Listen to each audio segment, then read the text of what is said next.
আমরা কিন্তু পাকিস্তানের চেয়ে গড় আয় ডাবল করে ফেলেছি, কারণ এখানে রাজনৈতিক সহিষ্ণুতার বড়ই অভাব। জনাব মাহবুব আজিজ, স্বাধীনতার ৫৫ বছরে স্বাধীনতার লক্ষ্য কতটা অর্জিত হলো?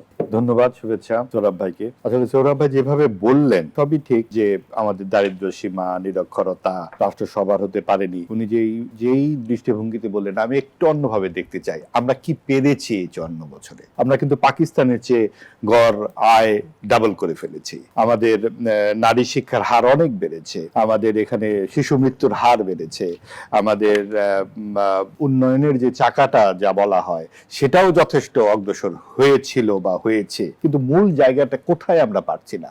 আমরা পারছি না বৈষম্য, গণতন্ত্রহীনতা এবং ধর্মীয় কুপমণ্ডকতা থেকে কারণ এখানে রাজনৈতিক সহিষ্ণুতার বড়ই অভাব। যখন যে ক্ষমতায় যাচ্ছে তখন তার দলবল এবং মনে করছে জয়ীরাই সবকিছুর মালিক, তারাই দেশের মালিক হয়ে উঠছে, যেটা আমরা আওয়ামী লীগের ১৫-১৬ বছরে টানা দেখেছি। এবং সেখানে তারা বারবার বলেছে ৭১-এর চেতনা, কিন্তু ৭১-এর চেতনা মানে কি রাতের বেলা ভোট করে নেওয়া? ৭১-এর চেতনা মানে কি একা একা ভোট করা? ৭১-এর চেতনা মানে কি নিজের দলের দলবল নিয়ে সবকিছু লুটপাট করা? তা কিন্তু নয়। এবং নয় বলেই কিন্তু মুক্তিযুদ্ধের ব্যাপারে যে রকম নানান রকম বিতর্ক করবার সুযোগ পেয়ে যায় এবং একটি দল, একটি সাম্প্রদায়িক গোষ্ঠী, এবং তাকে উস্কানি দেয় এই মব সন্ত্রাসী অন্তর্বর্তীকালীন সরকার। এই মব রাজা ডক্টর ইউনূসের নেতৃত্বে যে ঘটনাটি 18 মাসে ঘটে গেছে সেটা কিন্তু আমাদের মুক্তিযুদ্ধের একদম উল্টো যাত্রার দিকে আমাদের নিয়ে যায়।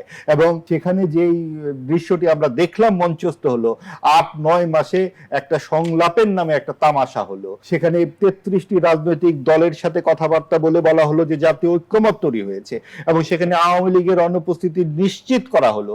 নিশ্চিত করে সাম্প্রদায়িক শক্তিকে রাজনীতিতে সুপ্রতিষ্ঠিত করবার নানান রকম পদক্ষেপ আমরা দেখতে পেয়েছি, যেটার প্রতিফল আমরা জাতীয় সংসদেও দেখতে পাচ্ছি।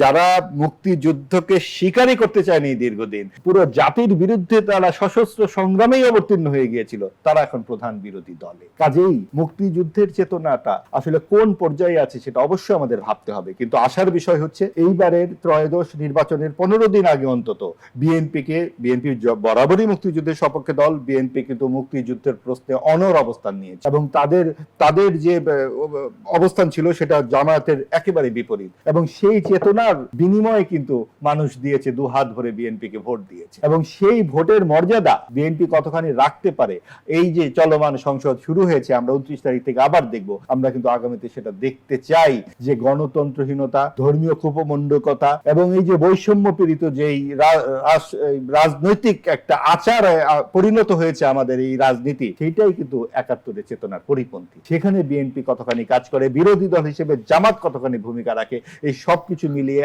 আগামী দিনে আমরা অবশ্যই বুঝতে পারি যে এই 15-16 বছরের যে স্বৈরাচার এবং যে অন্তর্বর্তীকালীন সরকারের প্রতি যে আকাঙ্ক্ষা ছিল সেটা চুরমার করেছে তারা, মুক্তিযুদ্ধের বিরুদ্ধে তার অবস্থান নিয়েছিল। সবকিছুর পর জাতি আবারও স্বপ্ন দেখতে শুরু করেছে, আমরা সেই স্বপ্নের অংশীদার হতে চাই। এবং আপনি বলছিলেন অর্থনৈতিক প্রবৃদ্ধির কথা, সেই প্রবৃদ্ধির সুফল কি সবার কাছে পৌঁছাচ্ছে? উন্নয়ন আর ন্যায্যতার ফারাক কতটুকু? উন্নয়ন এবং ন্যায্যতার অবশ্যই ফারাক আছে, কিন্তু উন্নয়ন হলে যে কিছু ন্যায্যতা প্রতিষ্ঠিত হবে না তা নয়। যে অবকাঠামো উন্নয়নের যেই সুফল সেগুলো অবশ্যই জাতি হিসেবে আমরা পাবো বা পাচ্ছি, কিন্তু এই উন্নয়নের নামে লুটপাটি যদি বেশি হয়ে যায় সেই জায়গাগুলোতে কিন্তু একটা চেক অ্যান্ড ব্যালেন্সের অভাব ছিল। আপনি দেখুন যে আমরা দেখেছি যে একদিনে 4টি ফ্ল্যাট কেনা হয়ে যাচ্ছে, বেনজির সাহেবের কথা আপনার মনে আছে, আপনার বালিশকান্ডের কথা মনে আছে, এগুলো সব গণমাধ্যমে এসেছে। এই নানান রকম লুটতরাজ, ব্যাংকগুলো ফোকলা করে ফেলা হয়েছে, এবং এই জায়গায় মানুষের যতখানি পাওয়ার কথা ছিল ততখানি পায়নি বলেই বৈষম্য অনেক বেড়ে গেছে।